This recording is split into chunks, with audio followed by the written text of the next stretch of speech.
The weather and take a live look at the Oregon coast. This is from our seaside camera, and there are some high clouds and maybe a little bit of fog or something in the distance.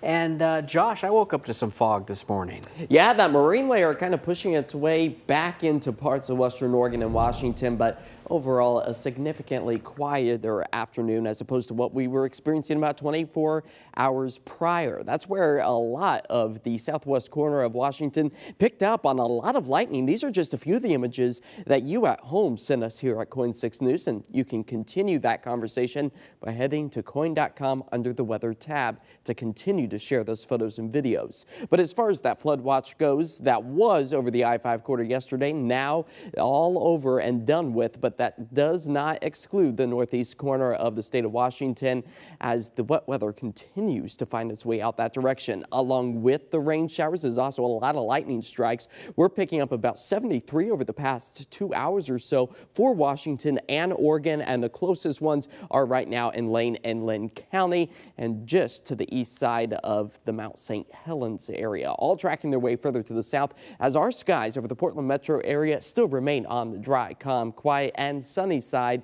But despite that widespread sunshine, temperatures significantly cooler today as opposed to yesterday. We're only into the low 80s right now. Tiger, the outlier, into the mid 80s at 85 as our temperature difference over the past 24 hours puts Scappoose at 10 degrees cooler as opposed to the 4 o'clock hour just yesterday, and just about the same for PDX and Vancouver. After our daytime high temperature did manage to make it up to 82 degrees, that's still 10 plus degrees above what's normal being 70 degrees. And we're already keeping a close eye on those at or above 90-degree days. 4 already in the bank for PDX. On average, we see about 13 days.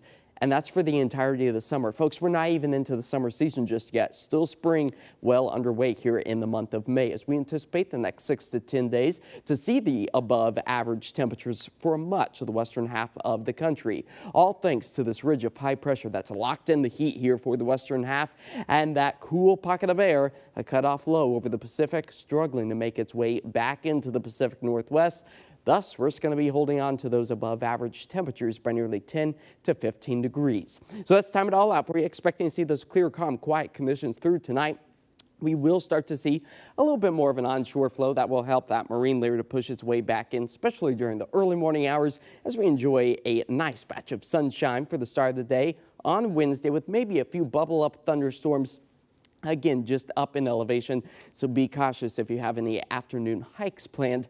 Might want to plan those a little bit earlier in the day as we expect to hold on to the dry conditions for the Willamette Valley. So before you make those trips up towards the higher elevated spots, be prepared for the muddy conditions, but also the biggest threat is going to be lightning. When thunder roars, head indoors or seek shelter in your vehicle if you are out and about in nature. Tonight, we fall to the low 60s with mostly clear skies.